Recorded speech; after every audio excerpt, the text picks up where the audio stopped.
अस्सलामुअलैकुम नाजरीन। Shell company के मालिक को किस तरह चूना लगा। दुनिया के अमीर तरीन लोगों की फहरिस्त में शामिल एडवर्ड बुफे के साथ किस तरह फराड हुआ और ये सब एक आम कार मैकेनिक ने किस तरह बगैर चोरी, डकैती या उधार पैसे लिए सर अंजाम दिया। इन सब सवालों के जवाब मैं आपको आज की इस वीडियो में बताऊंगा। आपसे गुजारिश है वीडियो एंड तक लाजमी देखें और हमारा चैनल मज़ीद आने वाली इंफॉर्मेटिव वीडियोस के लिए लाजमी सब्सक्राइब करें। जेफ कार्लोफ नामी एक शख्स ने अमेरिका के शहर कैलिफोर्निया में अपनी बीवी के साथ मिलकर एक छोटी सी मैकेनिक की शॉप खोली, जो काम ना होने की वजह से ज़्यादा अरसा ना चल सकी, जिसके बाद इसके पास खाने के भी पैसे मौजूद ना रहे। इसी दौरान उसने एक सोलर कंपनी में सेल्समैन की जॉब हासिल कर ली। सोलर पैनल सेल करने के लिए दिन भर लोगों से मुलाकात करता।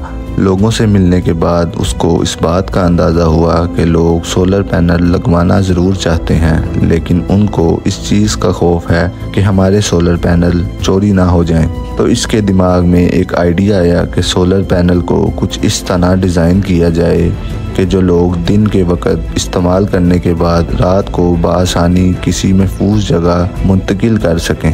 सोलर पैनल्स को एक गाड़ी की शक्ल देने का फैसला किया।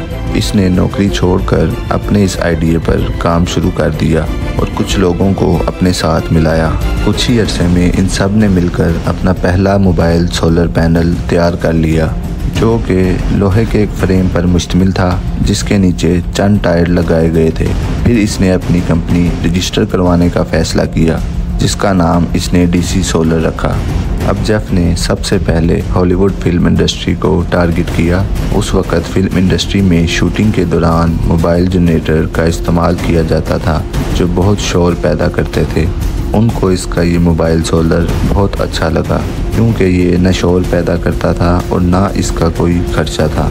जेफ की कंपनी डीसी सोलर ने चंद दिनों में अपना नाम बना लिया और इसको बेतहाशा ऑर्डर आना शुरू हो गए। इन ऑर्डर को मुकम्मल करने के लिए जेफ को पैसों की ज़रूरत थी, तो इसने अपनी कंपनी में इन्वेस्टमेंट के लिए लोगों से मिलना शुरू कर दिया।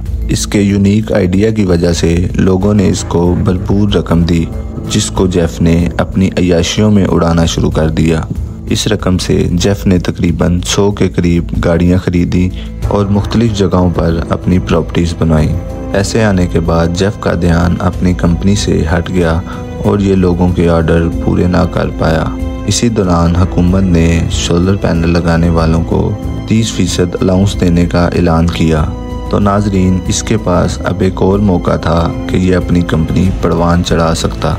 हुकूमत के इस ऐलान के बाद इसके दिमाग में इंस्टॉलमेंट पर सोलर पैनल देने का ख्याल आया, तो इसकी कंपनी ने भी 30% एडवांस पर सोलर पैनल देने का ऐलान कर दिया, जिसके बाद इसकी कंपनी के पास मज़ीद सोलर पैनल्स की डिमांड आने लगी और एक अमेरिकी कंपनी की जानिब से इसको 190 मोबाइल सोलर का ऑर्डर आया, जो इसके लिए अब तक का सबसे बड़ा ऑर्डर था।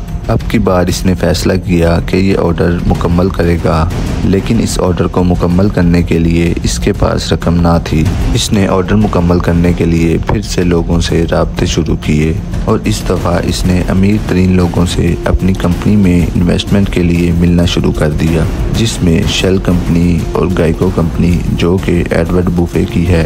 इन्होंने जेफ को इन्वेस्टमेंट की शक्ल में भारी रकम अदा की।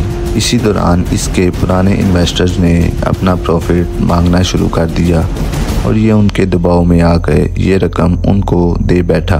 कुछ अरसे बाद 190 मोबाइल सोलर्स का ऑर्डर मुकम्मल ना होने की खबर शेल मालिकान तक जा पहुंची और उन्होंने जेफ से अपनी रकम वापस मांगना शुरू कर दी, जिसके बाद ये उनको टाल मटोल करने लगा। कुछ अर्सा गुजरने के बाद जब उनको कोई रकम वसूल ना हुई, तो उन्होंने कानूनी रास्ता इख्तियार करते हुए इस पर अदालत में केस कर दिया। अदालत में केस होने के बाद पता चला कि इसने मुख्तलिफ लोगों से इन्वेस्टमेंट की शक्ल में तकरीबन $1 बिलियन की रकम वसूल कर रखी है। लोगों के साथ किए गए इस फराड की वजह से अदालत ने इसकी कंपनी को सील कर दिया और इसको 30 साल की सज़ा सुना दी।